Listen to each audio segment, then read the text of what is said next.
Hello दोस्तों, मेरा नाम दिलीप है। मैं ग्वालियर में रहता हूँ। मेरे परिवार में मैं, मेरे मम्मी पापा और मेरी एक बहन है। यह कहानी उस समय की है जब मैं गांव में था। बरसात के दिनों में भारी वृष्टि के कारण गांव में पानी भरने लगा और सभी वासियों में भागा दौड़ी मच गई।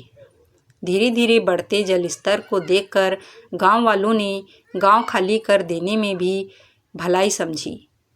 सभी गांव वाले ट्रैक्टर ट्राली में अपने कीमती सामान और खाने पीने का सामान रखने लगे। जिनके पास खुद के ट्रैक्टर ट्राली नहीं थे, वे अपने पड़ोसियों के साथ साझा करके तकरीबन 1 घंटे के भीतर ही सब तैयार होकर गांव खाली करके ऊंचाई पर बने टीले की तरफ निकल पड़े। मैं अपने मम्मी पापा और छोटी बहन के साथ था। हमारी ट्राली में हमारे अलावा हमारी पड़ोसी सोहन काका अपने पूरे परिवार सहित थे। गांव खाली करके हम टीले पर पहुंचे ही थे कि उधर पूरा गांव जलमग्न हो गया था। जल स्तर इतना बढ़ गया था कि गांव में आने जाने के सारे रास्ते बंद हो चुके थे। अभी रात की महज 11 ही बजे थे। 8-10 मर्दों के मिलाकर 2-3 झुंड बने हुए थे और वे अपनी बातचीत में मशगूल थे। इधर 2-4 औरतें भी झुंड बनाकर अपनी बातें करने लगीं। हम लड़के कभी पानी का बढ़ता स्तर देख रहे थे तो कभी वापस आकर बुजुर्गों की बातें सुन रहे थे। इसी उपावोह में रात के 1 बज गए। माँ और काकी बेटियों को लेकर ट्राली में सो गई। मुझे भी अब नींद आने लगी थी तो मैंने भी ट्राली की तरफ मुंह किया। ट्राली के ऊपर तिरपाल लगा होने से उसमें बहुत अंधेरा था। मैं अंदाजे से ही जगह बनाते हुए अंदर गया। इस्यो पाड़ी तो में म्यार जन्म में कोड़ी देखी बेड़, कापकी मम्मी को बोल रही थी। इतना पानी तो मैंने पूरे जन्म में कभी नहीं देखा बहन। इससे प्रलयू सो राम बचावे बेड़, मम्मी ने काकी को उत्तर दिया। मुझे अंदर आता देख काकी ने अंदाजे से ही कहा, सूरज बिटवा इठे ही सो जा। ट्राली एक छोर पर मम्मी सो रही थी। उनके बगल में मेरी बहन सोनिया थी। उसके पास डिम्पल और डिम्पल के पास काकी सीमा सो रही थी। रिंकू शायद अभी भी बाहर ही था। मैं काकी के ही बगल में लेट गया। काकी और मम्मी अपनी बातों में मशगूल थी। इधर मैं आंखें बंद करके लेटा हुआ था। अचानक काकी ने जैसे ही करवट बदली, उनका एक हाथ मेरे सीने पर पड़ गया जिससे मुझे करंट सा लग गया। गदराई सीमा काकी तकरीबन 38-40 साल की थी। उनका बदन गोरा और एकदम भरा हुआ था। वो दिखने में अच्छी मोटी ताजी और घाघरा चुनरी पहनी रहती है।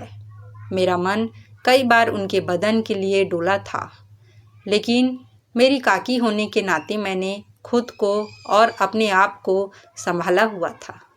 ना कभी मैं उनके लिए मन में गलत ख्याल लाया था, ना कभी अपने आप को उनके नाम से हिलाया था। वैसे तो कई बार मैंने सीमा काकी को हाथ पर छुआ था, लेकिन ये गद्देदार मांसल पेट की क्षण भर की छुअन मुझे पागल कर गई। इस क्षण भर की छुअन ने मुझ में इतना करंट दौड़ा दिया कि गांव पर आई विपदा और इन विपरीत हालतों के बीच भी मेरे पजामों में तंबू बन गया। धूप अंधेरे ने मेरा बखूबी साथ दिया और मेरे तंबू पर पर्दा डाला, वरना तो उजाले में कोई भी देखकर पकड़ लेता।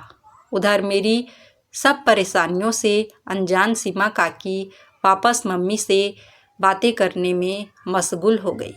वे दोनों कभी इस आपदा के लिए भगवान को कोस रही थी, कभी पुराने ज़माने में कितना पानी आता था वो ये बातें कर रही थी। अब इस विपदा के समय किसको नींद आने वाली थी जिसमें घर बार दाव पर लगे हो। मैंने सोने का नाटक करते हुए करवट काकी की तरफ कर ली और अपना हाथ हल्का सा उनकी वो पर छू दिया। उफ, क्या रोमांस था। काकी सीधी लेटी हुई थी और मैं उनकी तरफ करवट लिए आंखें बंद किए लेटा था। अभी महज मेरी उंगलियां ही काकी को छुई थी, जिसका एहसास शायद उनको हुआ भी नहीं था, लेकिन मेरे अंदर वो वासना दौड़ रही थी। अब थोड़ी हिम्मत करके मैंने उंगलियां आगे बढ़ाई और कुछ ही देर में पूरा हाथ काकी के पेट पर रख दिया। शायद अब तक मेरी हरकत से अनजान काकी को अब पता चल गया था कि मेरा हाथ किस मंशा से उनके पेट पर पहुंचा है। वह बातें करते करते ठिठक कर चुप हो गई, लेकिन अगले ही पल वे वापस अनवरत बोलने लगी। उनकी तरफ से कोई विपरीत प्रतिक्रिया ना पाकर मेरी हिम्मत बढ़ गई और जो हाथ उनकी गहरी वो के ऊपर रखा था वो अब धीरे धीरे उनके गद्देदार गोरे पेट पर इधर उधर फिरने लगा, जैसे कि पेट की मालिश कर रहा हो। पूरे पेट की मालिश करते करते जब भी मेरा हाथ ब्लाउज की तरफ बढ़ता तो काकी ठिठक कर असहज हो जाती। हाथ की हलचल से ओढ़ा हुआ हल्का सा कंबल इधर उधर होने लगता तो काकी उसे भी संभाल लेती। मेरी आंखें बंद थी, लेकिन आज हाथों में काकी के बदन को जिस कदर महसूस कर रहा था वो शायद मैंने कभी खुली आंखों से भी नहीं किया था। हिम्मत करके मैं हल्का सा ही खिसका था कि मेरा पूरा शरीर काकी के गदराए गर्म बदन से चिपक गया। मेरा खड़ा टावर काकी की बॉडी पर घाघरे के ऊपर से छू गया। यह बिल्कुल वैसी स्थिति थी जैसे कोई प्रेमी अपनी प्रेमिका का आलिंगन करता है। चाची ठिठक गई, लेकिन अगले ही पल खुद को और कंबल को संभालते हुए वो सामान्य हो गई। मेरा सिर्फ हाथ कंबल के अंदर था। काकी और मेरे शरीर के बीच हमारे कपड़ों के अलावा कंबल भी था। अब तक मैं जैसे काकी को अपनी आज रात की लुगाई समझ चुका था। पेट पर घूमता मेरा हाथ मैंने सीधे काकी के मोटे वो पर रख दिया। उफ, इतना आनंद सिर्फ एक अंग की छुअन से कैसे मिल सकता है। उस पल दुनिया की सारी खुशियाँ मुझे अपने हाथों में लगी। काकी ने कोई प्रतिक्रिया नहीं दी, यानी जो आग मेरे अंदर थी वही आग काकी के में भी जल रही थी। ढीले पड़ चुके पर मोटे मोटे रुई से मुलायम वो से खेलने में जो मज़ा आ रहा था वो शायद मुझे कभी किसी खेल में नहीं आया था। काकी और मम्मी की बातचीत अब बंद हो चुकी थी। मेरी किसी भी हरकत का काकी कोई विरोध नहीं कर रही थी। उनकी इस प्रतिक्रिया से मुझे लगने लगा था जैसे मुझसे ज़्यादा ज़रूरत उन्हें मेरी है। जवाब में काकी ने मेरे टावर समेत मेरे पैरों को अपनी चादर में लेकर एक दीवार और गिरा दी। अब मेरे टावर और उनके वो के बीच महज उनका घाघरा था। मम्मी, मैं किधर सो जाऊं? मुझे तो कुछ दिखाई नहीं दे रहा। रिंकू की आवाज़ थी, जिसे सुनते ही मानो काकी में करंट दौड़ गया हो। वह तुरंत मेरे ऊपर से चादर हटाकर मुझसे दूर हट गई। जब कोई उजाले में भी हमें देखे तो शक न कर पाए कि कुछ पल पहले तक हम दोनों एक दूसरे के बदन को घिसकर कितने आनंदित हो रहे थे। किसी से कोई जवाब ना पाकर रिंकू हमारे पैरों की तरफ थोड़ी जगह बनाते हुए सो गया। उसके सोने के कुछ ही देर बाद काकी की गदराई वो मुझसे आकर टकराई। मैंने भी करवट काकी की तरफ ली और थोड़ा सा चादर के अंदर जाकर बिना समय गवाए सीधे अपना टावर काकी की वो पर सटा दिया और उनको अपनी लुगाई की तरह बाहों में भर कर लेट गया। घाघरे के भीतर जलती भट्ठी की आग को मेरा टावर ज़्यादा देर सह नहीं पाया और पिघल कर काकी के घाघरे के ऊपर ही बह गया। मैंने टावर वापस अंदर डाला और इसी तरह अटखेलिया करते हुए कब आँख लगी पता ही नहीं चला। सुबह आँख खुली तो अंदर मैं अकेला सोया हुआ था। बाहर निकला तो देखा कि कुछ लोग आपस में पानी के बढ़ते जल स्तर की बातें कर रहे थे। अब मुझे बाढ़ से ज़्यादा चिंता अपने अंदर उमड़ रही बाढ़ की थी। रात को जो कुछ भी हुआ वो मुझे सुबह महज एक ख्वाब लग रहा था। यही सब सोचते सोचते मैं लोटा लेकर हल्का होने पीछे मैदान की तरफ चल निकला, जहाँ झाड़ियों और पेड़ होने से थोड़ा जंगल जैसा लग रहा था। बाढ़ से पहले इस ऊंचे टीले पर मैं तो कभी नहीं आया था, इसलिए ये मेरे लिए पूरा अनजान था। थोड़ी ही दूर जाकर एक झाड़ी की आड़ लेकर मैं बैठ गया। बैठे बैठे मैं उधर का नज़ारा भी देख रहा था। तभी मेरी नज़र बगल वाली साड़ी पर पड़ी। झरझरी झाड़ी के पीछे मुझे किसी औरत के होने का एहसास हुआ, लेकिन मैं उसकी पहचान करने में असफल रहा। किसी औरत की वो दिखाई का यह मौका मैं नहीं छोड़ना चाहता था, लेकिन सीधे जाकर देख भी नहीं सकता था और बैठे बैठे ही खिसक कर झाड़ी के दूसरी ओर चला गया। वो कहते हैं ना कि ऊपर वाला जब देता है तो सब कुछ फाड़ कर ही देता है। सीमा काकी वहीं बैठी हुई अपनी वो मसल रही थी। मैं झाड़ी के पीछे दब के हुए ही उनको देखता रहा। अचानक मैंने काकी से कुछ ही दूर तक सांप देखा। काकी की वो मसलाई में इतनी मशगूल थी कि उनकी नज़र सांप पर नहीं पड़ी। मैंने कुछ ही क्षणों में एक लकड़ी उठाकर सांप के ऊपर धावा बोल दिया। काकी चौंक गई मुझे और सांप दोनों को देखकर।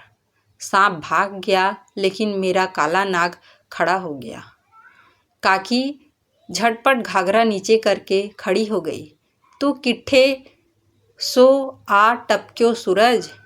काकी ने झुकी नज़रों से सवाल किया। मैं भी हल्का होने आया था काकी। इधर से निकल रहा था तो सांप पर नज़र पड़ गई। सांप भाग गियो। मैंने कहा, हाँ भाग तो गियो काकी। काकी को कहाँ वहाँ से नहीं जाते हुए देखकर मैंने मौके पर चौका मारा और सीधे काकी का हाथ पकड़ लिया। यो कई करे सूरजिया, मैं थारी माई समान हूँ। काकी बोली, तू मारी माई भी होती तो थारी वो करके काकी। मैंने हवस भरे लफ्ज़ों में कहा। मेरे मुंह से ये शब्द सुनकर काकी अवाक रह गई। उससे कुछ बोलते ना बना हो तो सिर्फ इतना बोली, कोई देख लेगा।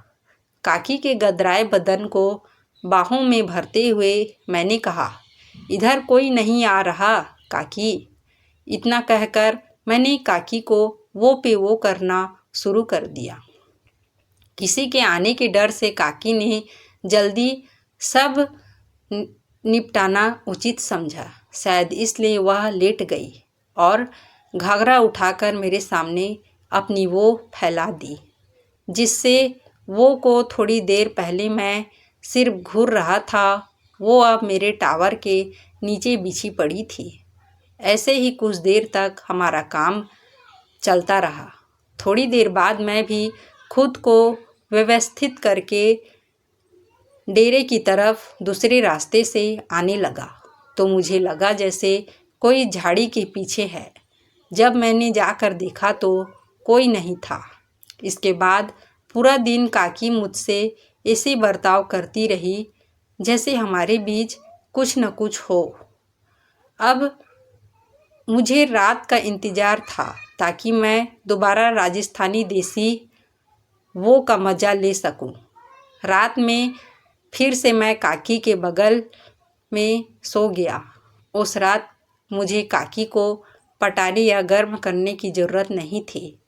काकी ने मम्मी से बतियाते बतियाते मेरा वो ले लिया। कभी वो हिल डुल कर धक्के ले रही थी तो कभी मैं आगे पीछे हो रहा था। कल की तरह आज भी रिंकू देर से सोने आया, लेकिन आज वो बिना बोले चुपचाप हमारे पैरों की तरफ जाकर सो गया। काकी ने उसकी आहट सुनते ही मुझे चादर के अंदर ले लिया। इधर मेरी माँ भी पास में ही सो रही थी और मैं उनकी बगल में सो रही उनकी देवरानी को वो कर रहा था।